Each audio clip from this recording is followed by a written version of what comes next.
Welcome back students to lecture number 4 of class 10th physics electricity. In previous lecture we have covered the concepts of current, potential difference, Ohm's law, resistance and everything, right? Now in today's lecture we are going to perform an experiment to verify whether the Ohm's law is correct or not. तो Ohm's law पहले तो आपको पता होना चाहिए students, Ohm's law क्या था? V is directly proportional to I. इसको हम लोग ने सिंप्लीफाई किया था, V is equal to IR. So in statement Ohm's law states that at a constant temperature the potential difference across two ends of a conductor is directly proportional to the current flowing through it. फिर से एक बार बोलता हूं students, at constant temperature the potential difference created across the two ends of a conductor is directly proportional to current flowing through it. So अभी वही चीज को मैं आपको एक्सपेरिमेंटली वेरीफाई करके बताऊंगा और रेजिस्टेंस कैसे ढूंढते हैं, ये R हम लोग कैसे ढूंढेंगे bye knowing V and I, वो भी हम लोग सीखने वाले हैं. तो स्टूडेंट्स आपको ओम्स लॉ पता है तो अभी आपको ओम्स का एक्सपेरिमेंट भी पता हो जाएगा, इजीली आ जाएगा आपको.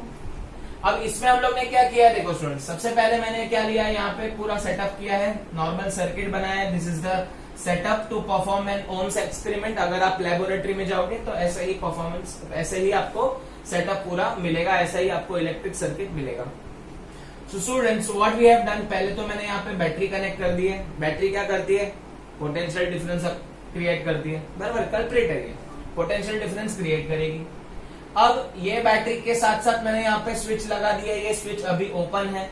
अगर मैं यहाँ पे ऐसे ये सिंबल बना दूं तो ये स्विच क्लोज हो जाएगी. फिलहाल ये ओपन है, मैंने अभी इलेक्ट्रिक सर्किट स्टार्ट नहीं किया है, I am just explaining the things. Battery के साथ साथ यहाँ पे एमीटर है. एमीटर कैसे कनेक्टेड होता है, एमीटर सीरीज में कनेक्टेड होता है, या तो लेफ्ट में या तो राइट में. एंड आगे जाएंगे तो यहाँ पे एक रेजिस्टेंस आपको दिख रहा है. रेजिस्टेंस नहीं है स्टूडेंट्स, ये कंडक्टर है. मैंने बोला था कंडक्टर के अंदर भी एक रेजिस्टेंस होता है, खुद का एक रेजिस्टेंस होगा उसका. एक्चुअली में है ये कंडक्टर, नॉर्मल मेटल कंडक्टर है, इसका खुद का एक रेजिस्टेंस है जो हम लोग ढूंढने वाले हैं with the help of experiment, with the help of Ohm's law. अब ये रेजिस्टेंस के अक्रॉस मैंने पोटेंशियल डिफरेंस ढूंढने के लिए क्या लगाया, मैंने यहाँ पे वोल्ट मीटर. अगर आपको पोटेंशियल डिफरेंस मेजर करना है कोई भी कंडक्टर के आसपास कितना था, तो आपको वोल्ट मीटर लगाना पड़ता है. किस में लगाना पड़ता है, पैरेलल में, या तो टॉप पे या तो बॉटम में. सो आई होप अभी तक का आपको पूरा सेटअप क्लियर है. अब आप एक चीज नोटिस करते रहोगे, there is one more thing here present, that is rheostat. अभी आप बोलोगे सर ये रियोस्टेट क्यों लगा है, इसका क्या काम है, रेजिस्टेंस तो है ना ये मेटल वायर के अंदर, तो रियोस्टेट क्यों लगाया. तो देखो स्टूडेंट्स, हम लोग फिलहाल हम लोग क्या ढूंढने के चक्कर में, हम लोग रेजिस्टेंस ढूंढने के चक्कर में. तो रेजिस्टेंस ढूंढने के लिए मेरे को एमीटर और वोल्ट मीटर के रीडिंग्स बहुत इंपॉर्टेंट है. रीडिंग मतलब क्या, अगर सपोज मैंने सर्किट ऑन किया तो यहाँ पे कुछ तो करंट शो होगा, यहाँ पे कुछ तो वोल्ट मीटर में कुछ तो वोल्टेज शो होगा. रीडिंग्स, उसको रीडिंग्स बोलते हैं स्टूडेंट्स. अब ये रियोस्टेट क्यों लगाया, to change the current so that we can measure 5-6 readings. मतलब ये रियोस्टेट क्या करेगा, rheostat is nothing but variable resistance. ये एक्सटर्नल रेजिस्टेंस है, इसको हम लोग चेंज कर करके क्या करेंगे, करंट की वैल्यू चेंज करेंगे. करंट की वैल्यू चेंज होगी तो विथ रिस्पेक्ट टू वोल्टेज की भी वैल्यू चेंज होगी. एंड करंट एंड वोल्टेज की वैल्यू जो है उसका हम लोग 5-6 रीडिंग ले लेंगे, 5 to 6 मेजरमेंट ले लेंगे. एंड देन विल वेरीफाई, और you can say then will try to find resistance R, जो ये ढूंढना है. वो कैसे ढूंढेंगे आपको मैं बता रहा हूं. चलो अब क्या करेंगे, सबसे पहले यहाँ पे स्विच ऑन करेंगे और यहाँ पे रेजिस्टेंस को हम लोग, ये रियोस्टेट को हम लोग एकदम हाई रख देंगे. तो अगर आप इसको एकदम हाई सेट कर देते हो, स्लाइडिंग करके इसको एकदम हाई कर देंगे अगर, तो ऑब्वियसली करंट कम फ्लो होगा, तो एमीटर में आपको करंट कम शो होगा, और उसके जैसे ही हम लोग को वोल्ट मीटर में भी रीडिंग शो होगा. तो फॉर एग्जाम्पल मैंने यहाँ पे रीडिंग लिखा हुआ है. फॉर एग्जाम्पल अगर आपको, एग्जाम्पल है ये, एक्चुअल रीडिंग में वेरी. तो सपोज यहाँ पे करंट में मैंने देखा तो मुझे 2 एम्पियर का करंट शो करा था, और वोल्ट मीटर में मैंने रीडिंग नोट किया तो कितना शो करा था, 10 वोल्ट का. हम लोग को 10 वोल्ट शो कर रहा था. फिर मैंने क्या किया, ये रियोस्टेट को क्या किया मैंने, पहले इसको हाई पे सेट रखा था, अब मैं इसको कम कम करते जाऊंगा, तो रेजिस्टेंस को मैं कम कर देता हूं, थोड़ा सा कम कर देता हूं। तो अगर रेजिस्टेंस रियोस्टेट से यहाँ पे कम हो जाएगा तो ऑब्वियसली ये करंट क्या हो जाएगा, थोड़ा सा बढ़ने लगेगा। ठीक है, तो फॉर एग्जाम्पल मुझे करंट में यहाँ पे दूसरा रीडिंग बताया 3 एम्पियर का। ये रीडिंग चेंज क्यों हुआ, क्योंकि यहाँ पे मैंने चेंज किया था, पहले रेजिस्टेंस एकदम हाई रखा था, अब मैं रेजिस्टेंस को थोड़ा कम कर रहा हूं। तो रेजिस्टेंस जब हाई था तभी करंट कम था, रेजिस्टेंस कम किया तो करंट बढ़ने लगेगा। तो यहाँ पे देखो 3 एम्पियर करंट है, तो वोल्ट मीटर पे मैंने देखा तो 15 वोल्ट का मुझे रीडिंग बताया, 15 वोल्ट उसमें दिख रहा था मुझे। ठीक है, एरो रहता है यहाँ पे, मीटर है, ये मीटर है, आपको स्पीडोमीटर पता ना 0 1 2 3 शो करता है, वैसे यहाँ पे शो करेगा वो। Nowadays we can say that ammeter और वोल्ट मीटर अभी तो डिजिटली भी अवेलेबल होने लगे, पहले एनालॉग आते थे। नेक्स्ट, अब सपोज रेजिस्टेंस जो है मैंने और कम कर दिया, और कम कर दिया, तो ऑब्वियसली करंट मेरा क्या करेगा, और बढ़ेगा। सो करंट मैंने शो किया सपोज 4 एम्पियर, उसके हिसाब से वोल्टेज ने कितना एम्पियर शो, कितना वोल्टेज शो किया 20। तो ये रीडिंग में देखते आ रहा था स्टूडेंट साथ में, और यहाँ पे रेजिस्टेंस एकदम हाई से लो करते आ रहा था, ताकि मुझे अलग अलग रीडिंग मिले और ताकि मेरा जो ओम्स लॉ है वो वेरीफाई हो सके। अब ये जो रीडिंग है उसको हम लोग एक ग्राफ पे प्लॉट करते हैं, जिसको हम लोग बोलते हैं VI graph, which is very important students. VI graph, ये VI ग्राफ की मदद से हम लोग को रेजिस्टेंस मिलता है, बट वो आपको हायर स्टैंडर्ड में सीखना है। तो आप खाली याद रखो VI graph voltage versus current का ग्राफ है, जो हमको ओम्स लॉ को वेरीफाई करके देगा। अब मैं रीडिंग को प्लॉट करता हूं, तो चलो पहले करंट कितना है 2, तो करंट 2 है, और वोल्टेज कितना है 10, तो ये 2 है और ये 10 है, तो यहाँ पे मैंने एक पॉइंट मार्क किया, 2 पे 10, 2 यहां से ऐसे भी ड्रॉ कर सकते हो if you want. 2 ampere current पे 10 वोल्ट्स का पोटेंशियल डिफरेंस दिख रहा है। 3 एम्पियर, 3 एम्पियर पे कितना दिखेगा स्टूडेंट, 3 एम्पियर पे आपको यहाँ पे दिया हुआ है 15, तो यहाँ पे आपका एक पॉइंट आ जाएगा। नाउ नेक्स्ट, लास्ट रीडिंग क्या था, यहाँ पे मैंने रीडिंग सिंप्लिसिटी के लिए 3 ही रीडिंग ली है। ठीक है, ऐसे तो आप 5-6 रीडिंग ले लो ताकि गड़बड़ ना हो। And the last one is 4 ampere current पे there is a potential difference of 20।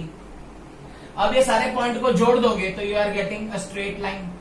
आपको क्या मिल रही है स्टूडेंट्स, एक स्ट्रेट लाइन मिल रही है। सो सबसे पहला इंपॉर्टेंट कैरेक्टरिस्टिक्स यहाँ पे आता है कि जो VI ग्राफ होता है उसका जो लाइन होता है, it is a straight line, it is a straight line. Always VI graph give you the straight line. अब ये स्ट्रेट लाइन कब मिल सकता है, जब ये डायरेक्ट प्रोपोर्शन में हो, जब एक बढ़ेगा तो दूसरा भी बढ़ेगा। आप रीडिंग में भी देखो ना, 2 है तो 10 है, बढ़ा तो ये भी बढ़ा, ये भी बढ़ा, ये भी बढ़ा। तो अगर एक चीज बढ़ रही है दूसरी भी बढ़ रही है, एक चीज घट रही है तो दूसरी भी घट रही है, तो उसका हमेशा आपको एक लीनियर ग्राफ मिलेगा, जिसको हम लोग स्ट्रेट लाइन ग्राफ भी बोल सकते हैं, या आप इसको लीनियर ग्राफ भी बोल सकते हो, लाइन ग्राफ भी बोल सकते हैं। तो आपको क्वेश्चन पूछा जा सकता है MCQ के अंदर कि VI ग्राफ जो रहता है वो कौन से प्रकार का होता है, क्या वो स्ट्रेट लाइन है, क्या वो रैंडम लाइन है, क्या वो एक्सपोनेंशियल लाइन है, क्या वो कर्व लाइन है, ऐसे करके। तो आप क्या आंसर दोगे, it is always a straight line, और you can say linear line, और you can say it will give you the line graph. अब मैं आपको इसकी मदद से, अभी आप बोलते हो स्टूडेंट्स चलो हम लोग रेजिस्टेंस तो ढूंढे ही नहीं, रेजिस्टेंस ढूंढ लेते हैं। आपने बोला था रेजिस्टेंस ढूंढना है इसका, ये कंडक्टर का रेजिस्टेंस अलग है, ये रेजिस्टेंस अलग है, ये रेजिस्टेंस मैं कंट्रोल कर सकता हूँ, ये रेजिस्टेंस मैं कंट्रोल नहीं कर सकता। ये मेटल के अंदर का रेजिस्टेंस है, कंडक्टर के अंदर का रेजिस्टेंस है। बाहर के रेओस्टेट्स के जो रेजिस्टेंस रहते हैं उसको मैं कंट्रोल कर सकता हूँ, उसको मैं कम ज्यादा कर सकता हूँ। क्यों कर रहा हूँ कम ज्यादा, ताकि मुझे करंट और वोल्टेज के बीच में का मुझे क्या मिले, बहुत सारे रीडिंग्स मिले, अलग अलग डिफरेंट रीडिंग्स मिले, और मैं वेरीफाई कर सकूं। Always if you are performing experiment, तो आपको उसको 5-6 रीडिंग लेना पड़ता है, ताकि कुछ भी एरर ना हो, कुछ भी मिस्टेक्स ना हो। अब हम लोग ढूंढेंगे R। तो मैंने आपको बताया था V is equal to IR, तो R का फॉर्मूला क्या बनना था, R is equal to V upon I। Yes और नो। ना बारी बारी करके आप कोई भी रीडिंग डाल दो, कोई भी रीडिंग डाल दो। तो पहला रीडिंग में डाल रहा हूं, V है 10 अपॉन 2, तो ये आ जाएगा 5 ओम। दूसरा रीडिंग डाल दो, दूसरा रीडिंग आ जाएगा 15 अपॉन 3, वापस 5 ओम। तीसरा रीडिंग डाल दो, वोल्टेज है 20, करंट है 4, आंसर क्या है 5 ओम। इसका मतलब जो कंडक्टर रहता है उसका रेजिस्टेंस चेंज नहीं होता, इट इज ऑलवेज कांस्टेंट, जो ओम्स लॉ ने बोला था। ओम्स लॉ ने यही चीज बताई थी कि जो करंट रहेगा वो वोल्टेज पे डिपेंड करेगा, voltage is directly proportional to current and the R remains the constant, R is always a constant thing, R will never change. तो कंडक्टर जो है वो कंडक्टर का जो रेजिस्टेंस होगा वो चेंज नहीं होगा in a given circuit if all the conditions remain same. All the conditions remain same मतलब आप उस पर टेम्परेचर नहीं डाल रहे हो, आप उस पर प्रेशर नहीं डाल रहे हो, या आप कोई और फैक्टर नहीं लगा रहे हो, तो रेजिस्टेंस क्या रहेगा, हमेशा सेम, जैसे कि हम लोग ने यहाँ पे एक्सपेरिमेंटली भी प्रूव किया है। आप ये तो आप बोलोगे सर आपने ये मनगढ़ंत आपके मन के लिए, आप अगर एक्चुअल में भी एक्सपेरिमेंट करेंगे तो यहाँ पे जो भी रीडिंग रहेगा whether it is in decimal form, फिर भी आपको रेजिस्टेंस का वैल्यू कहीं ना कहीं कांस्टेंट ही आएगा, कुछ हद तक कांस्टेंट ही होगा। ऑब्वियस है कि यहाँ मैंने आपको सिंप्लीफाइड करने के लिए, समझाने के लिए मैंने बहुत नंबर्स इजी लिए हैं, बट एक्चुअल में जब आप लैब में एक्सपेरिमेंट करते हो तो ऐसा नहीं होता, थोड़े से डेसिमल फॉर्म में भी आते हैं नंबर्स। तो भी आप 5 रीडिंग लेना, 6 रीडिंग लेना, आपको रेजिस्टेंस का value one and the same ही मिलेगा। तो ऐसे हम लोग ओम्स लॉ वेरीफाई कर रहे हैं, और ये भी वेरीफाई होगा कि जो वोल्टेज बढ़ रहा है तो करंट भी उसके साथ साथ फॉलो हो रहा है, आगे बढ़ रहा है। तो एक चीज बढ़ रही है तो दूसरी भी बढ़ रही है, दिख सकता है आपको। तो इसका मतलब जो ओम्स लॉ है it can be verified easily. अब मैंने बोला था ये रेजिस्टेंस है वो चेंज नहीं होता, वो हमेशा कांस्टेंट रहता है unless and until any external condition is applied. अभी आप बोलोगे सर तो वैसा कंडीशंस कौन से हैं जिससे मैं रेजिस्टेंस चेंज कर सकता हूं, ठीक है।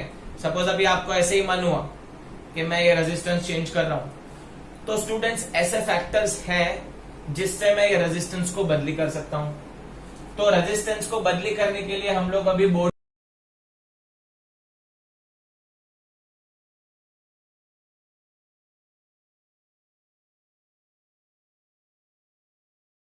So let us start with the factors affecting the resistance of a conductor. कौन से फैक्टर्स हैं जो रेजिस्टेंस को चेंज करेंगे। ऐसे तो रेजिस्टेंस चेंज नहीं होगा स्टूडेंट्स, ऐसे तो कोई भी कंडक्टर का रेजिस्टेंस कांस्टेंट ही रहता है, कभी चेंज नहीं होता। But there are some condition जिससे हम रेजिस्टेंस चेंज कर सकते हैं। There are some factors which affects resistance. तो कौन से फैक्टर्स है वो देख लेते हैं। मैं बहुत इजी एग्जांपल से आपको एक्सप्लेन करने वाला हूं यहाँ पे, तो ध्यान से देख लेना। टोटल यहाँ पे मेरे पास 4 फैक्टर्स है और चारों के 4 इंपॉर्टेंट है, और ये क्वेश्चन भी एग्जाम में इंपॉर्टेंट है क्योंकि घुमा फिरा के इस पे बहुत सारे क्वेश्चन आते हैं। पहला तो क्वेश्चन आएगा, अगर आपको थियोरेटिकल क्वेश्चन है तो बोलेंगे पूरा एक्सप्लेन करो सारे के सारे फैक्टर्स विद एग्जाम्पल, ये भी पूछ सकते हैं। एंड अगर उनको घुमा फिरा के पूछना रहेगा तो न्यूमेरिकल में भी पूछते हैं या एमसीक्यू में भी पूछ लेंगे। तो let us start with that, कौन से फैक्टर्स है। सबसे पहला तो लेंथ ऑफ द वायर है, length of the wire, length of the metal conductor. अगर लेंथ ऑफ द वायर बढ़ा तो रेजिस्टेंस भी बढ़ेगा। सो सबसे पहला फैक्टर है length of the wire. If length of the wire increases, resistance will also increase. Therefore we can say that the resistance of a conductor is directly proportional to length of the wire. So R is directly proportional to length of the wire. अभी आप बोलोगे नहीं समझा sir, कुछ नहीं समझा। Simple है, अगर मेरे पास 5 मीटर का वायर है और दूसरा वायर है मेरे पास 10 मीटर का, तो 5 मीटर का वायर है उसमें जो रेजिस्टेंस होगा और दूसरा 10 मीटर का वायर है उसमें जो रेजिस्टेंस होगा, दोनों भी जो है सेम मटेरियल से बने। तो ऐसा मत सोचना कि सर ने कुछ गड़बड़ किया। एक 5 मीटर का, एक 10 मीटर का है, सेम टू सेम है, विड्थ भी सेम है, खाली लेंथ चेंज है, बाकी सब पैरामीटर मैंने सेम रखा है। तो जो 5 मीटर वाला वायर होगा उसमें रेजिस्टेंस कम मिलेगा, जो 10 मीटर वाला वायर होगा उसमें रेजिस्टेंस आपको ज्यादा मिलेगा। So always remember resistance is directly proportional to length of the wire. अभी आपको ये फैक्टर याद करने के लिए मैंने आपको बताया था कॉन्सेप्ट ऑफ स्पीड ब्रेकर।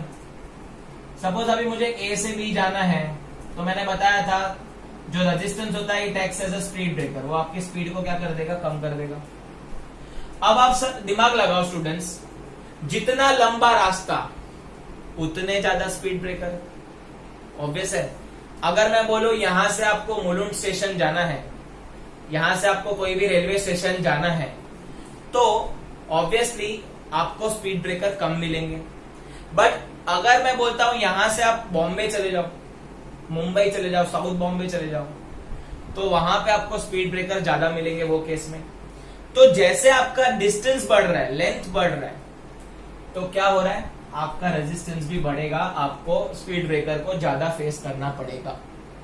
ठीक है, वैसे तो कहा जाता है जितनी लंबी जर्नी उतने प्रॉब्लम्स ज्यादा, राइट। तो आपको लंबी जर्नी पे चलते रहना पड़ेगा और लेंथ ऑफ द वायर जो है वो डायरेक्टली प्रोपोर्शनल टू रेजिस्टेंस है, ये सीखना पड़ेगा। तो इससे सिंपल एग्जांपल मैं नहीं दे सकता हूं, एकदम इजी एग्जांपल दिया हुआ है। जितना रोड बढ़ा उतना रेजिस्टेंस ज्यादा, उतने स्पीड ब्रेकर ज्यादा, जितनी लंबी जर्नी उतने प्रॉब्लम्स ज्यादा हो सकते हैं। तो लेंथ ऑफ द वायर का ये फंडा है। अब यहाँ पे देखो सिंपल है, ये सपोज इसकी लेंथ L ली है तो इसमें रेजिस्टेंस R है। अगर मैं इसकी लेंथ को डबल कर रहा हूं, यहाँ पे लेंथ ऑफ द वायर मैंने डबल कर दी होगी, सपोज यहाँ पे L है, यहाँ पे 2L है, तो रेजिस्टेंस भी क्या हो जाएगा, 2R हो जाएगा। जैसे मैंने एग्जांपल दिया, अगर यहाँ पे 5 मीटर का है और ये 10 मीटर का है, तो ये डबल हो गया, तो रेजिस्टेंस भी क्या हो जाएगा, डबल हो जाएगा। तो याद रखना, रेजिस्टेंस बढ़ेगा तो लेंथ भी लेंथ बढ़ेगा तो रेजिस्टेंस बढ़ेगा, अगर लेंथ कम होगा तो रेजिस्टेंस भी कम होगा। नाउ नेक्स्ट सेकेंड पॉइंट है नेचर ऑफ मटेरियल। अभी जो नेचर ऑफ मटेरियल है, it is totally experimental based. ऐसे बहुत सारे अलग अलग टाइप के नेचर के हम लोग ने मटेरियल लिए हुए हैं, वायर बना के लिए हुए हैं और उस पर हम लोग ने एक्सपेरिमेंट करके देखा हुआ है। तो उससे कंक्लूजन ये आया है, इनका कोई ऐसा स्पेशल रिलेशन नहीं है स्टूडेंट्स जो हम लोग यूज कर सके एज अ मैथमेटिकल एक्सप्रेशन, या हम लोग ऐसे बोल सकते हैं डेरिवेशन में यूज कर सके। आप खाली ऐसा समझो कि nature of a material, nature of the material में भी फर्क पड़ जाता है। ऑब्वियस है, सबका नेचर अलग अलग होगा। सिल्वर वायर का नेचर अलग होगा, गोल्ड वायर का नेचर अलग होगा, आपका एलॉय का नेचर अलग होगा, आपका नॉर्मल कॉपर वायर का नेचर अलग होगा, क्योंकि ये सारे अलग अलग मटेरियल से बने हुए हैं। तो अलग अलग मटेरियल से बने हुए हैं तो इनके अंदर अलग अलग पार्टिकल है, अलग अलग टाइप के एटम है, अलग अलग टाइप के इलेक्ट्रॉन्स है। तो नेचर ऑफ अ मटेरियल में ऐसा पाया गया है कि silver have very low resistance as compare to copper. तो यहां पे मैंने कंपैरिजन में सिर्फ 2 मटेरियल बताए हैं। तो आप भी एग्जाम में लिख सकते हो कि as nature of a material changes, resistance also depends on that and resistance also keeps on changing. So if nature of material is variable then resistance is also variable. तो सिल्वर वायर में ऐसा पाया गया है कि resistance कम होती है और कॉपर वायर में रेजिस्टेंस ज्यादा होती है। इन दोनों को कंपेयर करें तो इसके लिए generally we are using which wires, वो हम लोग बाद में देखेंगे। पहले आप खाली इतना याद रखो, नेचर चेंज होगा तो आपका रेजिस्टेंस भी चेंज होगा। नेक्स्ट थर्ड है, वो भी बहुत इंपॉर्टेंट है, जो हम लोग डेरिवेशन में कंसिडर करने वाले हैं, that is area of cross section. अब आप बोलोगे sir area of cross section मतलब क्या? तो एरिया ऑफ क्रॉस सेक्शन आपने स्टूडेंट्स 9th स्टैंडर्ड में भी देखा था। वहां पे हम लोग ने एक फंडा लिया था सरफेस एरिया वॉल्यूम का, फिर भी आपको मैं एक्सप्लेन कर देता हूं। तो सपोज मेरे पास एक वायर है या एक पाइप है। अब ये पाइप जो है, इसमें से पानी कहां से कहां आ सकता है, मतलब पानी कितने रीजन से आ सकता है? खाली इतने रीजन से, सर्कुलर रीजन से पानी बाहर आ सकता है और किधर से बाहर आ नहीं सकता। तो ये जो सर्कुलर रीजन है वो मेरा एरिया ऑफ क्रॉस सेक्शन है। तो वैसे ही अगर मैं बात करूं एक वायर की, तो वायर के इलेक्ट्रॉन्स है जो मूव होने वाले हैं, वो कौन से एंड से मूव होने वाले? सर्कुलर रीजन से। तो वही एरिया के अंदर वो जाएंगे और कोई एरिया से तो निकल नहीं सकते। उनको अगर मूव करना रहेगा तो ऑब्वियसली ये सर्कुलर रीजन से जाना पड़ेगा। तो ये जो सर्कुलर रीजन का जो एरिया होगा वो एरिया ऑफ क्रॉस सेक्शन होगा। तो अगर आप वायर देखोगे तो वायर के ऊपर थोड़ा सा ऐसा सर्कुलर रीजन जो रहेगा वो एरिया ऑफ क्रॉस सेक्शन माना जाएगा। मतलब उतने एरिया से ही फ्लो कर सकता है और किधर से फ्लो नहीं कर सकता है करंट। अब ऑब्वियस है कि ये एरिया जो है that is considered to be a pi r square, क्योंकि ये सर्कुलर रीजन है। वायर का नॉर्मल कंडक्टर का सर्कुलर रीजन कंसिडर करते हैं। So area is nothing but pi r square. तो ऑब्वियसली ये एरिया जो है वो किस पे डिपेंड करने वाला है? रेडियस पे डिपेंड करने वाला है। आप समझो स्टूडेंट्स, मैं यहां पे बात कर रहा हूं एरिया ऑफ क्रॉस सेक्शन की। तो एरिया ऑफ क्रॉस सेक्शन के लिए मैं आपको ये समझा रहा हूं कि एरिया ऑफ क्रॉस सेक्शन वो होता है जहां से आपके इलेक्ट्रॉन्स फ्लो होने वाले हैं, जो रीजन में से, जो एरिया में से। तो इलेक्ट्रॉन के पास कोई ऑप्शन नहीं है, electrons will move from this region only and this is nothing but circular region. तो area of that circular region is nothing but pi r square, because we know that area of circle is pi r square. अब जो यहां पे radius है और यहां पे radius है उसमें फर्क है, देखो, ठीक है। इसको मैं सिंपल वर्ड में बोलूं तो यहाँ पे जो वायर है वो थिन है और यहाँ पे जो वायर है वो थिक है। इसकी थिकनेस बढ़ गई है, इसकी ये थिन वायर है, राइट। दोनों की रेडियस भी अलग अलग है। अब सिंपल लैंग्वेज में बताता हूं कि एरिया ऑफ क्रॉस सेक्शन का क्या रिलेशन है। The resistance of a conductor is inversely proportional to area of cross section. अब ये इनवर्सली प्रोपोर्शनल है, आपको मैंने बताया था इनवर्सली प्रोपोर्शनल मतलब उल्टा चलेगा ये। अगर एरिया कम रेजिस्टेंस ज्यादा, अगर एरिया ज्यादा रेजिस्टेंस कम। सिंपल लैंग्वेज में यहां पे समझेंगे स्टूडेंट्स, मेरे पास दो वायर है, एक की रेडियस r है, एक थिन वायर है, दूसरा थिक वायर है। तो ऑब्वियसली जो थिन वायर है स्टूडेंट्स, जो थिन वायर है वहां जो है इलेक्ट्रॉन की ऑलरेडी यहाँ पे बहुत गिरदी है, राइट। तो जैसे ही यहाँ पे पोटेंशियल डिफरेंस आएगा they will collide with each other, एकदम छोटी सी जगह है तो इलेक्ट्रॉन इजीली बाहर नहीं आ पाएंगे, और इजीली बाहर नहीं आएंगे तो इलेक्ट्रॉन जो है वो फ्लो नहीं हो पाएंगे, चार्ज फ्लो नहीं हो पाएगा तो करंट नहीं आ पाएगा। तो छोटी सी जगह में से इलेक्ट्रॉन को जाने में तकलीफ हो रही है, राइट। बट अगर मैं इसकी जगह को इंक्रीज कर दूं, इसकी थिकनेस को बढ़ा दूं, अगर मैं वायर बड़ा कर दूं तो शायद इलेक्ट्रॉन को कम तकलीफ होगी। इलेक्ट्रॉन के पार्टिकल कोलाइड तो करेंगे बट यहां से चार्जेस जो है वो मूव करेंगे as compare to faster as compare to this thin wire, right. अब इसको याद रखने के लिए मैं आपको एक ट्रिक देता हूं स्टूडेंट्स। पहले तो ये समझो कि यहाँ पे एरिया ऑफ क्रॉस सेक्शन जो है वो रेडियस पे डिपेंड करता है, और एरिया ऑफ क्रॉस सेक्शन जो है वो रेडियस जो रेजिस्टेंस है वो उस पर डिपेंड करता है। तो रेजिस्टेंस किस पे डिपेंड करेगा? एरिया ऑफ क्रॉस सेक्शन पे, और एरिया ऑफ क्रॉस सेक्शन किस पे डिपेंड करेगा? रेडियस पे। वो याद रख लेना। अब मैं आपको इसका एकदम सिंपल एग्जांपल देता हूं स्टूडेंट। सपोज एक गली है, उसके अंदर एक स्पीड ब्रेकर है, ठीक है। छोटी सी गली है और ये रीजन है स्पीड ब्रेकर का, ठीक है। अब छोटी सी गली है तो आपको ऑब्वियसली इसके ऊपर से होके जाना ही पड़ेगा। You don't have any option, you have to cross the speed breaker. आपके पास कोई ऑप्शन नहीं है। लेकिन सपोज आपके पास बड़ा रोड है और ये आपका सपोज स्पीड ब्रेकर इतने रीजन में है, सपोज स्पीड ब्रेकर इतने रीजन में, ठीक है। तो ऑब्वियसली आपके पास बड़ा रोड है तो जो आप है वो यहां से भी जा सकते हो, यहां से भी जा सकते हो। Means you have got choice कि आप क्या करोगे, स्पीड ब्रेकर के साइड से निकल जाओगे। जनरली हम इंडियन पब्लिक यही तो कर रहे हैं, राइट। कौन स्पीड ब्रेकर से जाता है? साइड में छोटा सा टूटा हुआ जगह रहता है, वहां से निकलने की कोशिश करते हैं ताकि स्पीड ब्रेकर फॉलो ना करना पड़े और स्पीड में जाए।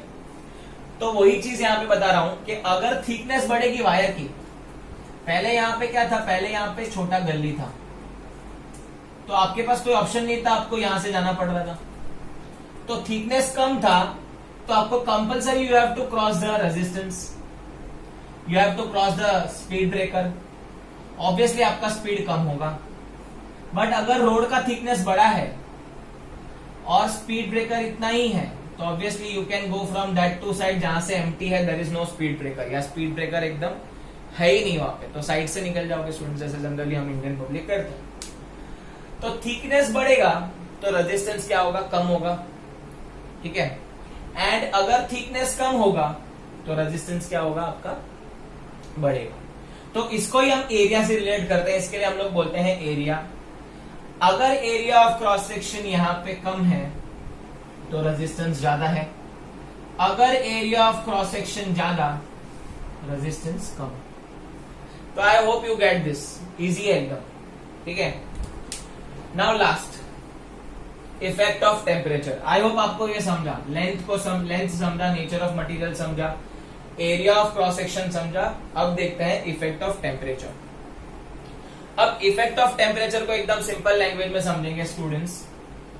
The resistance of conductor is directly proportional to temperature. Resistance किसको प्रोपोर्शनल है? टेम्परेचर को। अगर टेम्परेचर बढ़ा रेजिस्टेंस बढ़ेगा, टेम्परेचर कम रेजिस्टेंस कम। अब उसके लिए मैं आपको एकदम सिंपल एग्जांपल देता हूं। सपोज ये वायर है, एक वायर है जहां से इलेक्ट्रॉन फ्लो कर रहे हैं। अब ये जो इलेक्ट्रॉन है उसको क्या मिल चुका है? उसको एक बैटरी का मिल चुका है पावर, जिससे ये क्या कर रहा है? मूव कर रहा है from in a random motion, move कर रहा है, मतलब सिंगल डायरेक्शन में मूव कर रहा है। लेकिन प्रॉब्लम ये है कि ये लोग दोनों एक दूसरे से कोलाइड करेंगे, बहुत सारे electrons, and they also collide with the atom. अब अगर मैं इसको एक्सटर्नली टेम्परेचर देता हूं, now temperature is a kind of energy, the temperature is kind of energy. This battery was also providing energy, right. So temperature की वजह से भी इलेक्ट्रॉन को एनर्जी मिल रहा है और यहां बैटरी की वजह से या सेल की वजह से भी एनर्जी मिल रहा है. तो यहां पे अगर आप नोटिस करोगे खाना बांटने वाले दो जन है, एक ये है एक वो है, तो इलेक्ट्रॉन सारे कंफ्यूज हो जाएंगे कि किसके पास जाना है. कुछ इलेक्ट्रॉन इसकी तरफ दौड़ेंगे, कुछ इलेक्ट्रॉन वो टेम्परेचर की तरफ दौड़ेंगे, कुछ इलेक्ट्रॉन बैटरी की तरफ, कुछ इलेक्ट्रॉन उसकी तरफ. ऐसे कर करके और भगदड़ मचा देंगे और प्रॉब्लम क्रिएट कर देंगे.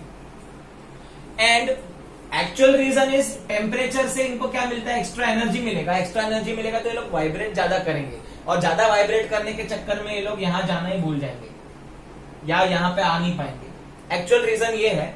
बट मैं आपको कैसे याद रखना सिखा रहा हूं कि ये जो दोनों जन खाना बांट रहे हैं तो ये लोग क्या हो जाएंगे, कंफ्यूज हो जाएंगे कि कहां जाना है और यही चक्कर में एक दूसरे से क्या हो जाएंगे, एकदम कोलाइड हो जाएंगे.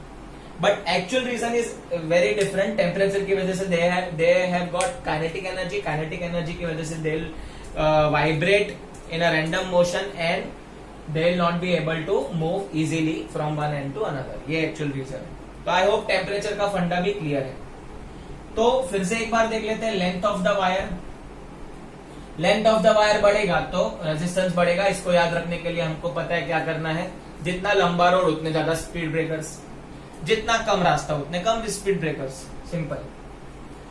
नेक्स्ट है नेचर ऑफ मटेरियल. ये nature of material it is also you can say it is always experiment based model, जिसमें हम लोग अलग अलग टाइप के वायर लेंगे. तो सिल्वर वायर में ऐसा देखा गया है कि रेजिस्टेंस कम है as compare to copper wire, ऐसा बोला जाता है. ऐसे हम लोग बहुत सारे वायर्स कंपेयर कर सकते हैं. लंबी लिस्ट दी हुई आपकी एनसीईआरटी की बुक में. Aluminium wire, nichrome wire, silver wire, सब अलग अलग पूरा लिस्ट दिया हुआ है, वो हम बाद में देखेंगे. तो नेचर ऑफ मटेरियल के चक्कर में आप खाली इतना बोल सकते हो कि resistance of a wire also depends on nature of material. According to the nature of material resistance of the wire increases और डिक्रीजेस डिपेंडिंग अपॉन दैट. ठीक है, ये लिख सकते हैं. अब आते हैं एरिया ऑफ क्रॉस सेक्शन. तो मैंने बोला था क्रॉस सेक्शन मतलब क्या, जितने रीजन से इलेक्ट्रॉन बाहर जा सकते हैं, जितने एरिया से इलेक्ट्रॉन बाहर जा सकते हैं, उसको हम लोग एरिया ऑफ क्रॉस सेक्शन बोलेंगे. ठीक है. सो जनरली देखा गया है कि अगर मैं नॉर्मल कंडक्टर देता हूं तो उसका जो एरिया ऑफ क्रॉस सेक्शन होता है वो सर्कुलर रीजन का होता है और उसका सर्कुलर रीजन का एरिया आपको पता है पाई आर स्क्वायर होता है. तो जो रेजिस्टेंस है वो एरिया ऑफ क्रॉस सेक्शन पे डिपेंड है और खुद एरिया किस पे डिपेंड है, रेडियस पे. तो अगर आपके वायर का रेडियस कम है, रेडियस कम मतलब आपका वायर थिन है. ठीक है. अगर आपका वायर थिन है तो आपका जो एरिया है वो क्या है, कम है. अगर एरिया कम है तो रेजिस्टेंस ज्यादा है. याद रखना स्टूडेंट्स. अगर आपका रेडियस, वायर का रेडियस ज्यादा बड़ा है मतलब आपका वायर थिक है, बड़ा है, तो एरिया क्या हो जाएगा, आपका बड़ा हो जाएगा. एरिया बड़ा हो जाएगा तो रेजिस्टेंस कम हो जाएगा. इसको याद रखने के लिए मैंने आपको क्या बताया, अगर छोटी गली है तो उसमें स्पीड ब्रेकर है तो obviously you have to cross that. But अगर थिकनेस बढ़ता है, स्पीड ब्रेकर का रीजन उतना ही रहता है, तो आप साइड में से जा सकते हो. तो electrons have got more space to go out. तो याद रखना ये एक्चुअल में ऐसा होता है. And the last one is effect of temperature. Effect of temperature क्या है, अगर आप टेम्परेचर दोगे तो पार्टिकल और you can say electron will get kinetic energy from it and they will start vibrating at the same place. अगर वो vibrate करेंगे ज्यादा तो वो ज्यादा कोलाइड होंगे और यहां बाहर जा पाएंगे नहीं.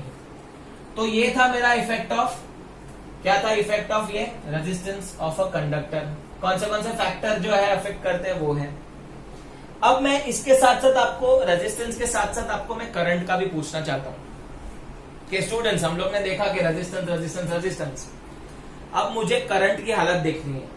मैं कॉन्सेप्ट क्लियर करने के लिए आपको यहाँ पे करंट की भी हालत बताऊंगा, करंट का भी रिलेशन बताऊंगा, ताकि आपको क्लियर हो. अगर एमसीक्यू में रेजिस्टेंस के बदले करंट भी पूछा तो आए. तो लेंथ ऑफ द वायर है, अगर रेजिस्टेंस है it is directly proportional to length of the wire. तो रेजिस्टेंस जो है अगर वो बढ़ेगा तो लेंथ ऑफ द वायर भी क्या होगा, बढ़ेगा. रेजिस्टेंस कम तो लेंथ ऑफ द वायर कम. तो करंट का क्या हाल होगा, तो करंट जो है वो क्या हाल होगा, current is inversely proportional to length. Current is what, inversely proportional to length of the wire. कैसे, देखो अगर लेंथ ऑफ द वायर बढ़ा तो रेजिस्टेंस भी बढ़ेगा, रेजिस्टेंस बढ़ेगा तो करंट क्या हो जाएगा, कम। तो लेंथ बढ़ रहा है तो करंट कम हो रहा है ना। नहीं समझे समझेगा। देखो, अगर लेंथ ऑफ द वायर में बढ़ रहा है, यहाँ पे मेरा लेंथ ऑफ द वायर बढ़ा है तो रेजिस्टेंस क्या होगा, बढ़ेगा। अब मैंने आपको बताया था रेजिस्टेंस करंट का दुश्मन है स्टूडेंट्स। अगर रेजिस्टेंस बढ़ेगा तो करंट अपने आप कम हो जाएगा। तो लेंथ ऑफ द वायर बढ़ा, रेजिस्टेंस बढ़ा, लेकिन करंट तो कम हो गया ना। तो हम लोग क्या बोलेंगे, they are inversely proportional because length of the wire increases, current decreases. तो करंट का भी रिलेशन याद रख लो स्टूडेंट्स, रेजिस्टेंस का तो याद रखना ही है। अब मैं बात करता हूं एरिया ऑफ क्रॉस सेक्शन का क्या हाल होगा। अब नेचर ऑफ द मटेरियल में तो ऑब्वियसली करंट किस पे डिपेंड करेगा, उसके नेचर पे डिपेंड करेगा, उसमें भी हम इंक्रीज डिक्रीज नहीं बोल सकते। अब बात करते हैं एरिया ऑफ क्रॉस सेक्शन की। तो यहाँ पे थिन वायर में रेजिस्टेंस ज्यादा था तो ऑब्वियसली यहाँ पे करंट क्या होगा, कम फ्लो होगा। एंड यहाँ पे रेजिस्टेंस कम था तो करंट क्या होगा, ज्यादा फ्लो होगा। तो थिन वायर में करंट कम फ्लो होगा, थिक वायर में करंट ज्यादा फ्लो होगा। यही रीजन है कि आपकी जो चार्जर है उसका वायर पतला है, लेकिन एसी रेफ्रिजरेटर जो है उनका वायर मोटा है, ताकि करंट इजीली पास हो सके। यही एक रीजन है। ये थोड़ा एक्स्ट्रा नॉलेज ऐसे ही बता दी, एग्जाम में नहीं पूछेंगे तो, खाली बस कॉन्सेप्चुअली क्लियर रहे। तो resistance is inversely proportional to area, तो मैं बता सकता हूं इसका दुश्मन है, तो current is directly proportional to area. जहां जहां ये डायरेक्ट प्रोपोर्शन है वहां करंट इनवर्स हो जाएगा, जहां जहां ये इनवर्स प्रोपोर्शन है करंट डायरेक्ट हो जाएगा। The only reason is resistance and current are दुश्मन of each other, clear. And the last one is effect of temperature, resistance is directly proportional तो current is inversely proportional to temperature. ये आप खुद से सीख सकते हो स्टूडेंट्स। रेजिस्टेंस बढ़ेगा, टेम्परेचर बढ़ेगा, रेजिस्टेंस बढ़ेगा, करंट कम हो जाएगा। टेम्परेचर कम, रेजिस्टेंस कम, करंट बढ़ जाएगा। तो जहां पे रेजिस्टेंस कम हो रहा है वहां पे करंट बढ़ जाएगा, और जहां पे रेजिस्टेंस ज्यादा हो रहा है वहां पे करंट कम हो जाएगा। तो आई होप आपको रेजिस्टेंस भी समझा, करंट भी समझा, इफेक्ट फैक्टर्स भी समझे सारे, एंड ओम्स लॉ का एक्सपेरिमेंट भी समझा। अगर आपको ये वीडियो सच में पसंद आया है तो स्टूडेंट्स इसे लाइक करें, इसे शेयर करें अपने दोस्तों के साथ, और कमेंट करके बताइए कि आपको ये कैसा लगा video. Thank you so much for watching.